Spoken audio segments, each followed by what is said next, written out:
Om Namo Bhagavate Vasudevaya.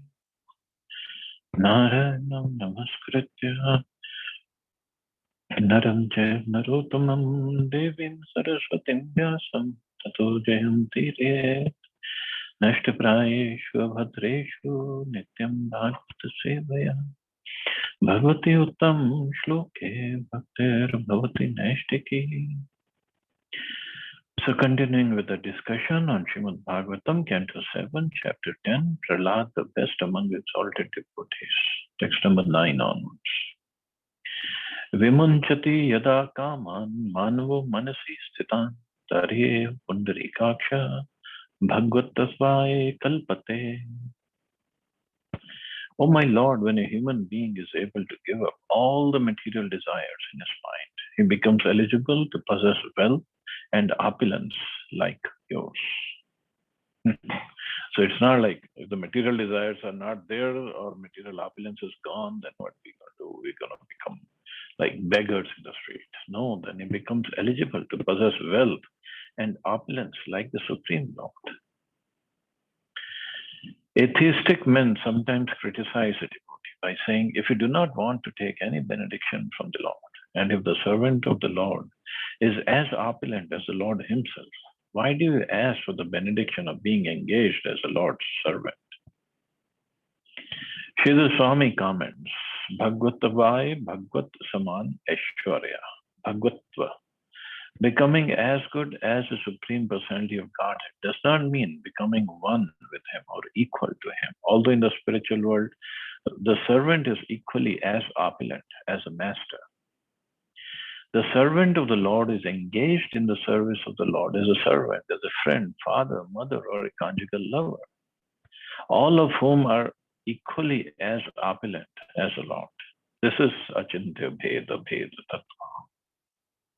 The master and servant are different, yet equal in opulence. This is the meaning of simultaneous difference from the Supreme Lord and oneness with Him. So equal in opulence. So when a devotee asks for, give me the service, oh Lord, please engage me in the service. Mayavadis or atheists, they cannot understand this. They think we're going to become equal to the Lord. And here it says, Bhagavatvai, possesses, eligible to possess wealth and opulence like yours. Or actually, Bhagavatvai means becoming as good as the Lord, coming to the same level as Bhagavad Tattva.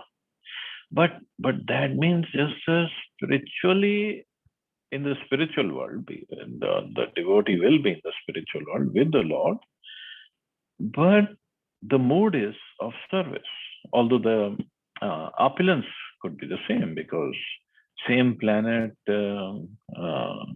same opulence, those kind of muktis are there. But the devotee is not after the opulence. He doesn't care for the opulence. He cares for the service. That's something the atheists or Mayavadis just cannot understand. What is this relationship? This is a relationship of love. Om Namo Bhagavate Tubhyam Purushaya Mahatmane Hariyet Adbhuta Singhaya Brahmane Paramatmane. O my Lord, full of six opulences, O Supreme Person, O Supreme Soul, killer of all miseries, O Supreme Person in the form of a wonderful lion and man, let me offer my respectful obeisances unto you. In the previous verse, Prahlad Maharaj has explained that a devotee can achieve the platform of Bhagavatva, being as good as the Supreme Person. But this does not mean that the devotee loses his position as a servant. A pure servant of the Lord, although as opulent as the Lord is still meant to offer respectful obeisances to the Lord in service. Because he doesn't want to give up the position as a servant. Even Srimati Radharani, who's in a way non-different from Krishna, she considers herself as servant of Krishna. Although it's a different story that Krishna wants to serve Radharani. That's a tattva, different tattva altogether. Like Yashoda Maya Nanda Baba, they want to take care of Krishna. So that means they're serving Krishna. But at the same time, Krishna wants to serve Yashoda Maya Nanda Baba. So Krishna wants to serve all his devotees, and all his devotees want to serve him. Krishna served Arjuna, became his charioteer. Krishna served Yudhishthira Maharaj, becoming his peace messenger, taking the message of peace to Duryodhana and party. And so many times Krishna served, just like in the Ratriya sacrifice of Yudhishthira Maharaj. Krishna took up the service of washing the lotus feet of all the sages who would arrive there, and then serving them prasadam and picking up their plates afterwards. He gladly did that as a service to Yudhishthira Maharaj. So it's not like the spiritual world is completely different. The love is prominent. But as a matter of tattva, devotees want to serve the Lord, and Lord wants to serve the devotees out of love. Prahlad Maharaj was engaged in pacifying the Lord, and therefore he did not consider himself equal to the Lord. He defined his position as a servant and offered respectful obeisances unto the Lord. And like in the previous chapter, towards the end, we read how the Lord asked Prahlad Maharaj, "You ask any benediction, I'm ready to give you all the benedictions." And Prahlad Maharaj was like, "Oh, please don't cheat me like this. I'm already bound up with this lusty desires, and my whole position will be gone. All I want to do is serve you. And if I want to give you anything, just give me that in my heart, in the core of my heart. There would be no material desires. That's all I want." And he also asked for the association of Narad Muni. Shri Bhagwan Vacha, Nekantino me mai jatvi ashisha, ashaste amutra chaye bhavadvidha, tathapi manvantaram etadatra, datyeshwaranam anu hunkshu bhogan. Wow. The Supreme Personality of Godhead said, "My dear Prahlad, a devotee like you never desires any kind of material opulences, either in this life or in the next. Nonetheless, I order you." See, this is the Lord's way of dealing with devotees who don't listen to him. This is love. "Nonetheless, I order you to enjoy the opulences of the demons in this material world, acting as your king until the end of the duration of time occupied by Manu." Wow. Hiranyakashipu did 100 years of tapasya. And what did he get? All the benedictions. And because of those benedictions, he did what? He just terrorized the whole universe, and he got killed in 5 years. And Prahlad Maharaj, 5-year-old boy, didn't terrorize anybody. All he had is full faith in the Lord. He did his bhakti, and now the Supreme Lord came. He killed Hiranyakashipu, and he gave the benediction. Enjoy the opulences of the demons in this material world. And for how long? Not for 5 years, not for 10 years, not for 10,000 years, until the duration of time occupied by Manu, means one Manvantar. One Manvantar is 71 Chatura Yugas. For that long. That is a power of devotion. And although Prahlad Maharaj didn't want anything, him, Lord is saying, a devotee like you never desires any kind of material opulences. And here we are worried, "Oh, Krishna, if you take away everything, what is going to happen to me?" Nothing is going to happen to us. Krishna wants, he can give unlimited opulences. more than what we can handle. Of course, he won't give us more than what we can handle, but he can. One Manu lives for a duration of time calculated to be an aggregate of 71 yuga cycles, each of which equals 4.3 million years. So 4.3 times 71. Although atheistic men like to enjoy material opulences and they endeavor with great energy to build big residences, roads, cities, and factories, unfortunately, they cannot live more than 80, 90, or at the most 100 years. Although the materialist exerts so much energy to create a kingdom of the hallucinations, he is unable to enjoy it for more than a few years. However, because Prahlad Maharaj was a devotee, the Lord allowed him to enjoy material opulence as a king of the materialists. Prahlad Maharaj had taken birth in the family of Hiranyakashipu, who was the topmost materialist.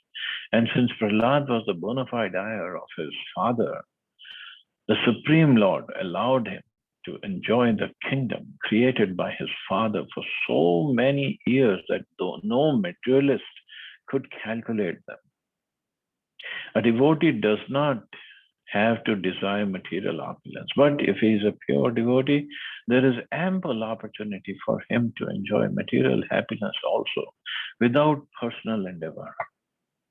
This is the beauty of bhakti and the mercy of the Lord. What does a devotee want if he got the mercy of the Lord?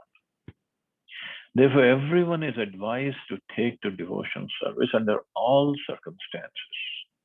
If one desires material opulence, he can also become a pure devotee and his desires will be fulfilled. So we have two great examples through Maharaj, Prahlad Maharaj. It is stated in Srimad Bhagavatam, Akama Sarva Kama, whether one desires everything or nothing, or whether he desires to merge into the existence of the Lord. He is intelligent only if he worships Lord Krishna, the Supreme Personality of God, by rendering transcendental loving service. So all the opulences of the demons, and how long? 71 Chaturyugas. Nobody can beat that. And Lord further says, Katha Madhya Jushmana Priyastvam Aveshya Mamatmani Santamekam Sarveshu Bhuteshu Adhiyakyam Isham Yajasva Yogena Chakarma Hinvan. It doesn't matter that you are in the material world. You should always continuously hear the instructions and messages given by me and always be absorbed in thought of me. For I am the super soul existing in the core of everyone's heart. Therefore, give up fruitive activities and worship me. See, this the Lord is saying, because he doesn't want his devotee to forget him. It's for his benefit it's for devotee's benefit that he worships the Lord, remembers the Lord, hears the Lord's instructions and messages. When a devotee becomes materially very opulent, one should not think that he is enjoying the results of his fruitive activities. A devotee in this material world uses all material opulences for the service of the Lord because he is planning how to serve the Lord with these opulences as advised by the Lord himself. Whatever material opulence is within his possession, he engages to expand the glories and service of the Lord. A devotee never performs any fruitive or ritualistic ceremony to enjoy the results of such karma. Rather, a devotee knows that karma kanda is meant for the less intelligent man. Narottam Das Thakur says in his Prem Bhakti Chandrika, Karma Kanda, Jnana Kanda, Keval Vishera Bhavan. Both Karma Kanda and Jnana Kanda, fruitive activities and speculation about the Supreme Lord, are like parts of poison. One who is attracted to Karma Kanda and Jnana Kanda spoils his existence as a human being. Therefore, a devotee is never interested in Karma Kanda or Jnana Kanda, but is simply interested in favorable service to the Lord or cultivation of spiritual activities in devotional service. So even though he gets material opulence like Dhruv Maharaj or Prahlad Maharaj, he still won't be interested in just doing some karma kanda activities. Karma kanda means do this yajna, this tapa, this charity, and then go to heavenly planets. So devotee is never interested in all this. And further, the Lord says, he is so pleased with the devotional service of Prahlad Maharaj. Bhogena punyam kushalena papam kalevaram kala javena hitvam kirtim vishuddham surloka gita vitay mameshyasi muktavanta. My dear Prahlad, while you are in this material world, you will exhaust all the reactions of pious activity by feeling happiness. And by acting piously, you will neutralize impious activity. Because of the powerful time factor, you will give up your body. But the glories of your activities will be sung in the upper planetary systems. And being fully freed from all bondage, you will return home back to Godhead. See, what else we can ask for? For material opulence like nobody has before, and then going back to Godhead at the time of death. Srila Vishwanath Chakravarti Thakur says, Evam praladasya anshena sadhana siddhatvam nitya siddhatvam cha naradadvijya geyam. There are two classes of devotees, the sadhana siddha and nitya siddha. Prahlad Maharaj is a mixed siddha. That is, he is perfect, partly because of executing devotional service and partly because of eternal perfection. Thus, he is compared to such devotees as Narad.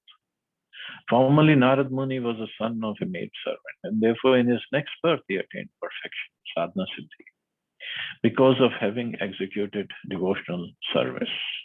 Yet, he is also a Nitya Siddha because he never forgets the Supreme Personality of Godhead.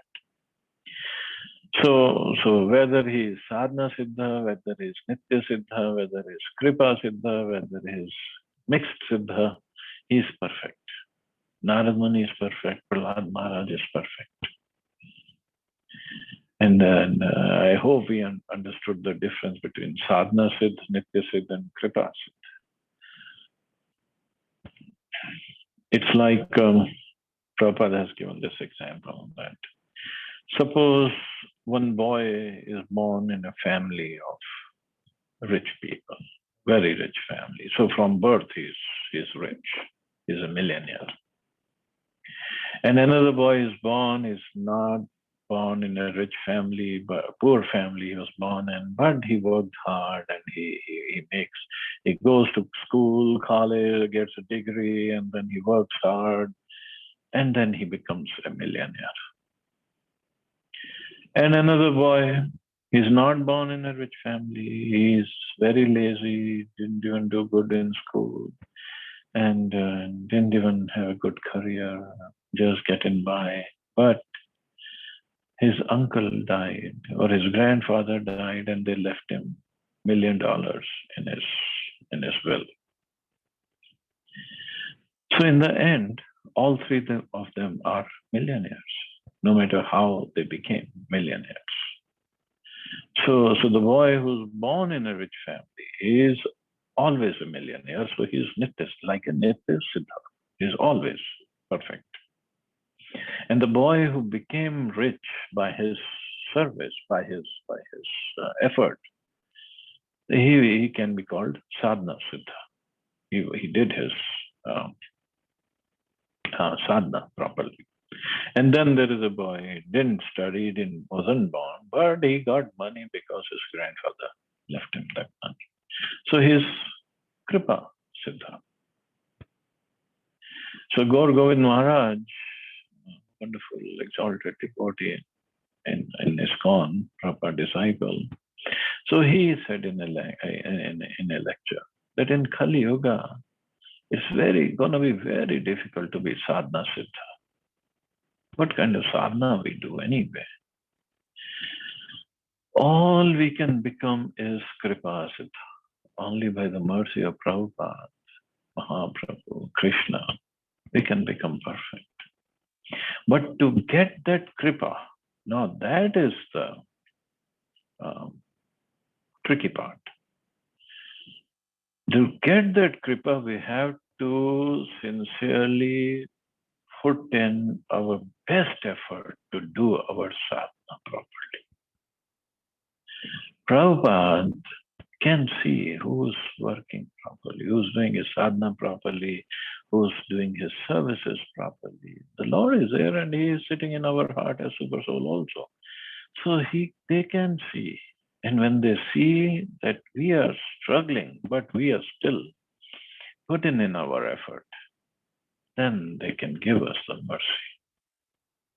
Of course, this is also the mercy that we've been trying to perform this sadhana, or read Bhagavatam, hearing Bhagavatam, do our chanting. This is their mercy only. Without their mercy, we won't be able to do this. But we just don't stop here. We keep going. We try to do better and better and better and better. And then by their mercy, we would be able to become perfect. That's the whole philosophy, actually. So Prabhupada further says, the word Kushalena is very important. One should live in the material world very expertly. Material world is known as the world of duality because one sometimes has to act impiously and sometimes has to act piously. Although one does not want to act impiously, the world is so fashioned that there is always danger. Padam padam yata vipada.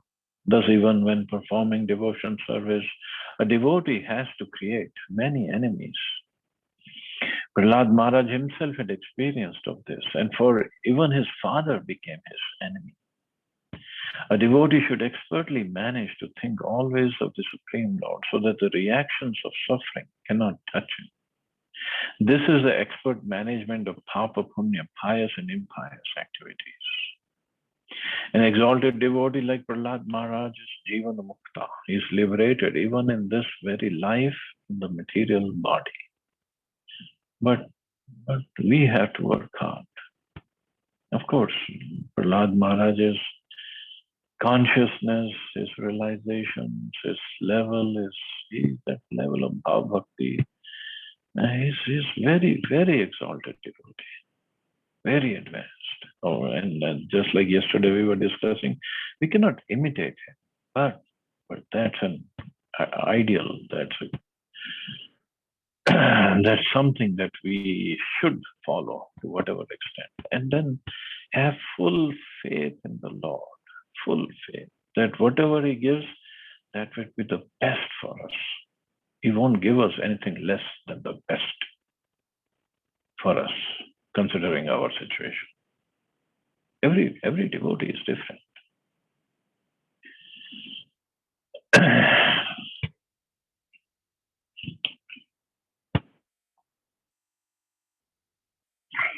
Text 14. Ya etat kirtayen mayam tvaya geetam idam naraha tvam cha mam cha smaran kale karma bandhat pramuchyate. One who always remembers your activities and my activities also. So there's some Shruti Phal coming. And who chants the prayers you have offered becomes free in due course of time from the reactions of material activities. Here it is stated that anyone who chants and hears about the activities of Prahlad Maharaj and in relationship with Prahlada's activities, the activities of Nrsimhadev, gradually becomes free from all the bondage of fruitive activities. So all the karma bandhan is gone. As stated in Bhagavad Gita, Yam hi na vyatyante te purusham purusharisham sam dukkha sukham dhiram suamritatvaye kalapte.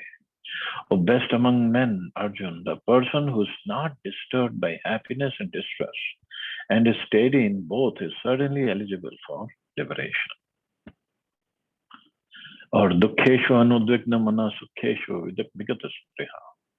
One who is not disturbed in spite of the threefold miseries, who is not elated when there is happiness, and who is who is free from attachment, fear, and anger, is called a sage of steady mind.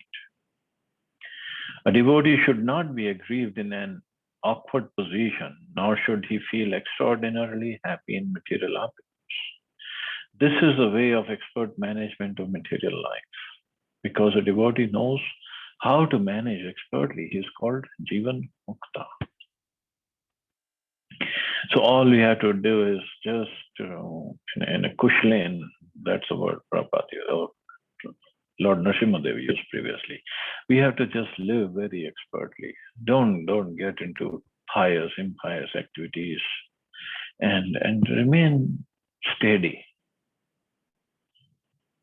You should not feel extraordinarily happy in material opulence and should not feel distressed when there is some misery.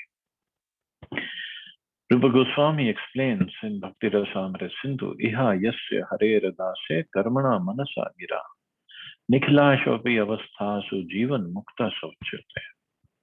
A person acting in Krishna consciousness, or in other words, in the service of Krishna with his body, mind, intelligence, and words, is liberated person, even within this material world. He may be engaged in so many so-called material activities. Because of constantly engaging in devotional service in any condition of life, a devotee is free from all material bondage. So that is what is required. So even one born in a family of meat eaters is purified if he engages in devotional service. Srila Jiva Goswami cites this verse, Srimad Bhagavatam 11:14-21, in logically supporting that anyone who chants about the pure life and activities of Prahlad Maharaj is freed from the reactions of material activities. So this is wonderful Shrutiful we get. Shri Prahlad Vacha Varam Vare Etat Te Varadeshan Maheshwara Yad Nindat Pitame Tvam Vidvans Tej Ashwaram Vidham Arsha Shaya Sakshat Sarva Loka Gurum Prabhum Bhratri Heti Mrisha Drishtis Tad Bhakte Mai Chaghavan Tasmat Vitame Puyeta Duranta Dustarad Ghat Bhutaste Apang Samdarishtas Tata Kripan Vatsalam. Prahlad Maharaj said, O Supreme Lord, because you are so merciful to the fallen souls, I ask you for only one benediction. He said, okay, whatever you're given me, fine, but I only want one benediction. I know that my father at the time of his death had already been purified by your glance upon him. But because of his ignorance of your beautiful power and supremacy, he was unnecessarily angry at you, falsely thinking that you were the killer of his brother. Thus he directly blasphemed your lordship, the spiritual master of all living beings, and committed heavily sinful activities directed against me, your devotee.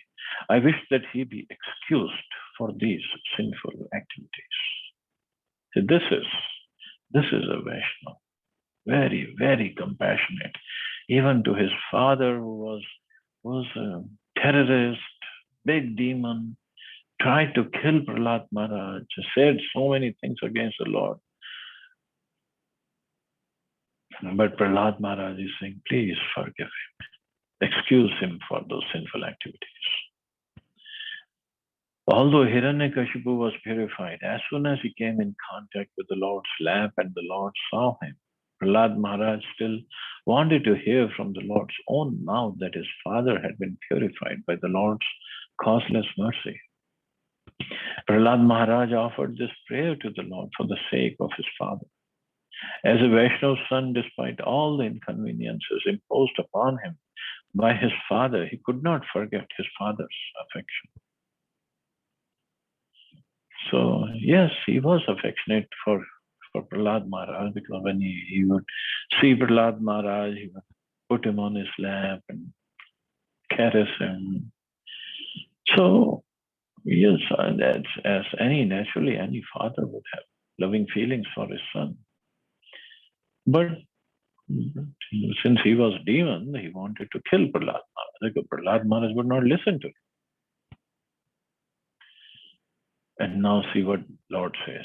Shri Bhagwan Uvacha Tri Saptabhi Pita Puta Pitribhi Saha Teyanagha Yat Sadho Asya Kule Jato Bhavan Kul Pavana.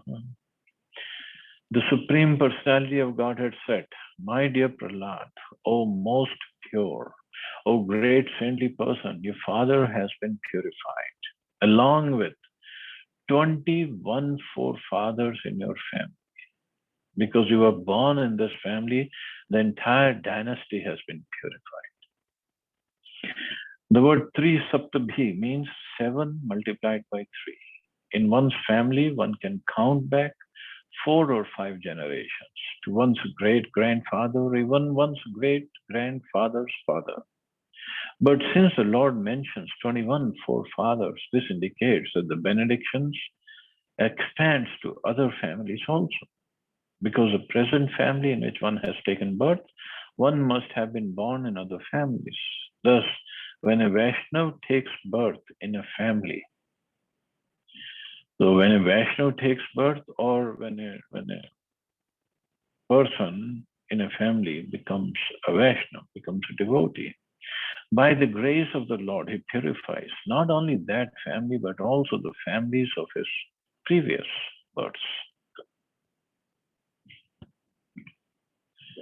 But other places, it is mentioned previous births and the following births also, the members of the following births, whoever is going to be born in that devotee's family.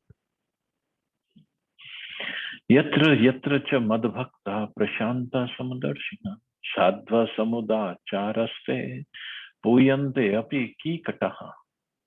Whenever and wherever there are peaceful, equipoised devotees who are well behaved and decorated with all good qualities, that place and the dynasties there, even if condemned, are purified. See, we cannot say the same thing if a yogi, if a person becomes a yogi, then his family is purified, or somebody becomes a jnani, then his forefathers or descendants are purified. No, only devotees. It is clearly said there. Wherever exalted devotees stay, not only they and their dynasties, but the entire country is purified.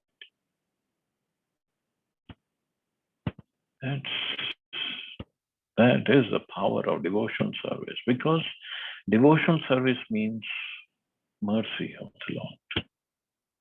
And the Lord becomes very merciful, very, very grateful. Even the place where the devotee is born, or where he lives, where he walks, where he goes, the Lord becomes so grateful that he just gives his mercy completely. Sarvat manana hinsanti bhuta grameshu kinchana uchavacheshu datendra madbhava vigata spriha. My dear Prahlad, king of the Daityas, now he has become the king of the Daityas. Because of being attached to devotion service to me, my devotee does not distinguish between lower and higher living entities. In all respects, he is never jealous of anyone. So devotee is never jealous of anyone. So there's a difference between jealousy and enviousness. Jealousy is when we are not happy with somebody about something more than us. But we don't do anything, it's just inside our heart. The thoughts are there. Enviousness is when we try to put that person down. We are jealous and then we try to act against him. But a devotee is never jealous of anyone. Bhavanti Purusha Loke Mad Bhakta Swam Anuritaha Bhavan me Khalu Bhaktanam Sarvesham Pratirupadrik. Those who follow your example will naturally become my pure devotees. You're the best example of my devotee, and others should follow in your footsteps. In this connection, Srila Madhvacharya quotes a verse from Skanda Purana. Ritetu tatvikan devan There are many, many devotees of the Supreme Lord, and they have been enumerated in Srimad Bhagavatam as follows. The Mahajans. Swayambhur, Narada, Shambhu, Kumara, Kapilo, Manu, Prahlad, Janako, Bhishma, Baliravaya, Sakhi, Vayam. Of the 12 authorized devotees, Lord Brahma, Narada, Shiva, Kapila, Manu, and so on, Prahlad Maharaj is understood to be the best example. Of all these devotees, Swayambhur means Brahmaji, Narad, Shambhu, Lord Shiva, Kumar, 4 Kumars, Kapilo, Lord Kapildev, Manu, all the Manus, Prahlad, Janak Maharaj, father of Sita ji, Bhishma, hero of Mahabharat, Bali Maharaj, who comes later in the line of Prahlad Maharaj, Vyasakir. So Vyasakir means Shukdev Goswami. And Vayam means because this is spoken by Yamraj. So he's saying myself. So for all these, Prahlad Maharaj is understood to be the best example. Kuru tvam preta krityani pituh putasya sarvasha mad angas sparsha nenanga lokan yasyati suprajaha. My dear child, the father has already been purified just by the touch of my body at the time of his death. Nonetheless, the duty of his son is to perform the Shraddha ritualistic ceremony after his father's death, so that his father may be promoted to a planetary system where he may become a good citizen and a devotee. In this regard, Srila Vishwanath Chakravarti Thakur says that although Hiranyakashipu was already purified, he had to take birth on a higher planetary system to become a devotee again. Prahlad Maharaj was advised to perform the ritualistic ceremony as a matter of etiquette, for the Supreme Personality of Godhead under no circumstances wants to stop the regulative principles. Madhva Muni also instructs when the demons Madhu and Katav were killed by the Supreme Lord, their kinsmen also observed the ritualistic ceremony so that these demons could return home back to Godhead. So it is very important to perform the ritualistic Shraddha ceremony, even for devotees like us who are not even devotees. We are struggling to become devotees. And sometimes we think we are so much above all this karma kanda or ritualistic ceremonies, or just because I have chanted 16 rounds for my father, I'll chant 16 more rounds and that is done. Shraddha ceremony is done. No. If we have to do, we should do. We have to do. And just do it. I mean,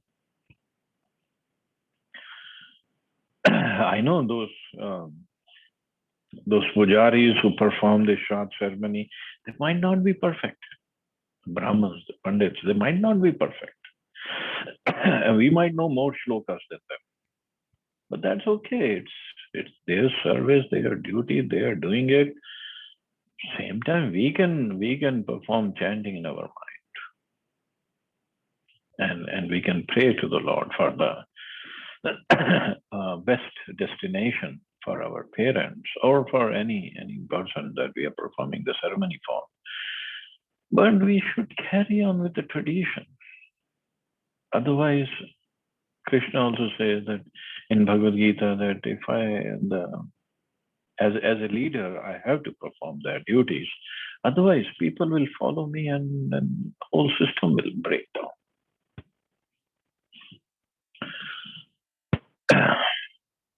Pitriyam cha sthanam atishta yathoktam brahmavadibhi maya veshya manastata kuru karmani matpara.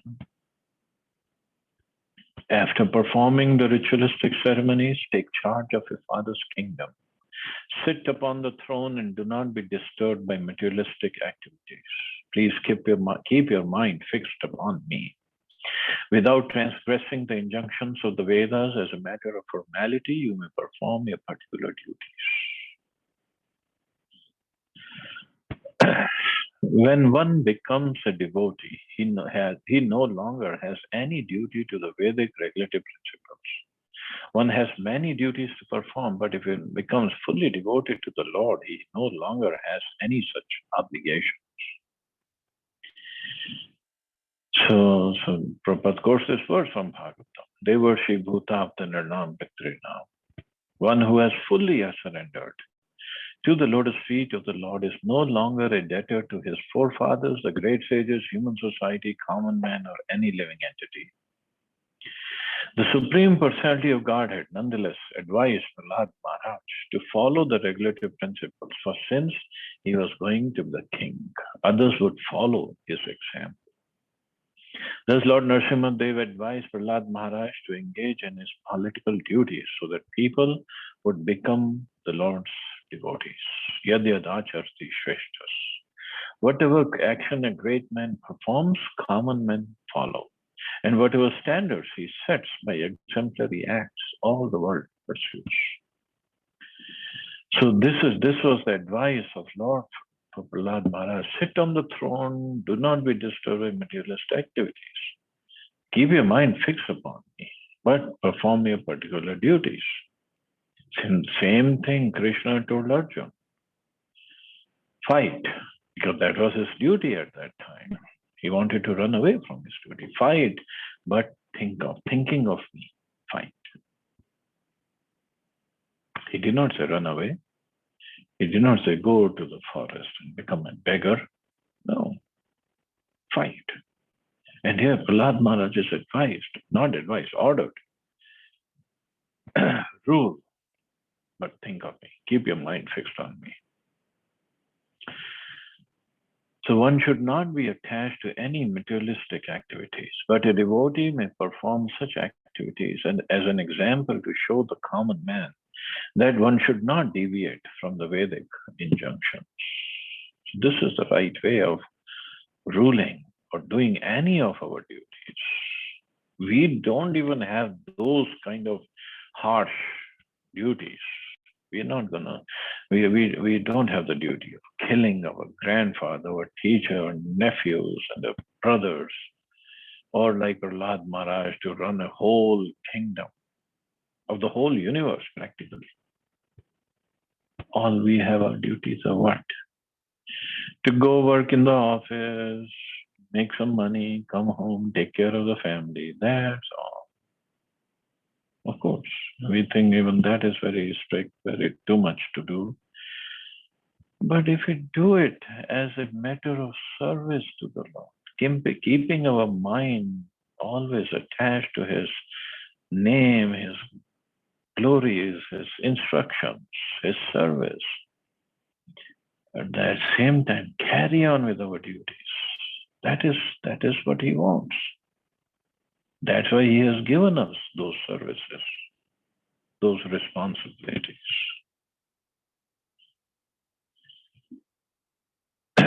So it's we just have to perform our duties properly.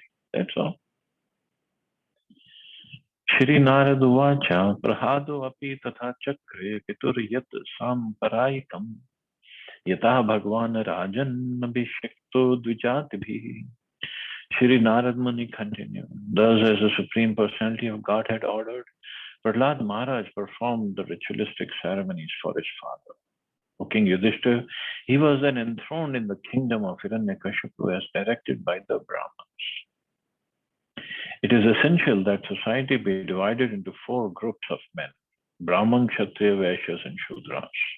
Here we see that although Prahlad was perfect in every respect, he nonetheless followed the instructions of the Brahmins who performed the Vedic rituals. Therefore, in society, there must be a very intelligent class of leaders who are well versed in the Vedic knowledge so that they can guide the entire populace to follow the Vedic principles and thus gradually become most perfect and eligible to return home back to Godhead. So the whole idea behind this Varnashram system is to get the proper guidance by Brahmins, proper administration by the Kshatriyas, proper agriculture, cow protection, and the business by the Vaishyas in proper service by the Shudras. And then gradually one can become perfect and become eligible to return home. That's the whole idea. It's not the caste system, it's Varnashram system. Prasad sumukham drishtva brahma narharim hare sutva vagabhi pavitra praha deva devhir pritaha. Lord Brahma, surrounded by the other demigods, was bright-faced because the Lord was pleased. So everybody was happy because the Lord was pleased and pacified. Therefore, he offered prayers to the Lord with transcendental words. So we'll read his words from tomorrow. Let's stop here. Let's see if anybody has any questions or comments.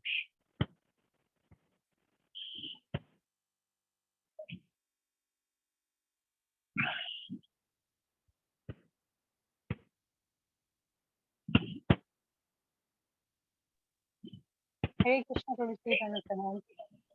Hare Krishna. So I think the dull-headed again I have appeared to bother you. What's that? Prabhuji, what did you say? Hare Krishna, Prabhuji. Hare Krishna, yeah. So Prabhuji, here about Prahlad Maharaj. So Prahlad Maharaj, when he begged to Lord Narasimha for the sake of his father, due to the affection. So was that due to the attachment, or generally all Vaishnavas are affectionate towards all living beings? That is with the attachment, or it's general affection? It's compassion, more of a compassionate nature. Because he knew that Hiranyakashipu was going to suffer. Although he got killed by the Lord, so definitely he got purified. But in his heart, he was thinking that he will definitely suffer. So let me save him. It's a compassion in the heart of the devotees. Okay, so Prabhuji, as we have heard from the purport, if a pure devotee is there in one's family, then naturally other also get his punyam. But Hiranyakashipu could not understand while Prahlad Maharaj was explaining everything. Later, Lord Narasimha had to appear. So how to see this event? How to understand this actually? In case of Hiranyakashipu and Prahlad, Hiranyakashipu is Jai, and he is already a devotee of the Lord. So him and his brother, of course, they're going to take three births as demons, and not just ordinary demons, big demons that they're going to fight with the Lord. So this is all part of the pastime. Oh yes. But in other cases, yes, because demons, they just cannot understand the activities of devotees. But the devotees are still very compassionate. Very, very compassionate. Yes, Prabhuji. So, also, from the question which I was asking yesterday for today's discussion, I got a lot of clarification. Still now I was thinking that I was hankering to have material opulences. When I was like hankering to have material opulences, and because of that, I was praying to Krishna. And that point of time, Krishna did not grant my prayer. And when I have purified my heart and turned a pure devotee, and then Krishna has blessed me with a lot of opulences. But now I don't want that. That's the beauty of what Krishna gives. This won't bind us to the material world. So what's the point of giving it now? So that we can use it in his service. And our desires are also fulfilled. Both. He takes care of both apart. So this is Lord Krishna.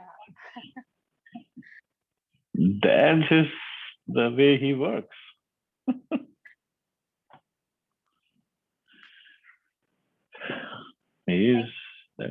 That's why he's bent at 3 places. He's not straight. He's very crooked. That is what I was just thinking. Prahlad Maharaj do not want anything. I mean, only pure devotion, but giving everything because Krishna knows that he will not misuse of it. Yeah, as Prabhupada explained, that now it's Prahlad Maharaj's duty to use all the opulence in the service by making his people as devotees. And also, maybe it will come in this story or in the story of Bali Maharaj. Where Bali Maharaj is grandson of Prahlad Maharaj. And Lord also gives this benediction to Prahlad Maharaj that I will not kill anybody who's born in your family. Even your descendants, I will not kill them. So Bali Maharaj was not killed by Vamandev. He was given benedictions at the same time, but he was not killed. Or even Prahlad Maharaj's son, I'm forgetting his name. He becomes a demon, an asura, but he was not killed by the Lord because Lord has given this promise to Prahlad Maharaj. Even if your son becomes an asura or anybody in your family becomes asura, I'm not killed. Right. So see, he's very, very much. And the devotees are also very merciful. Yes.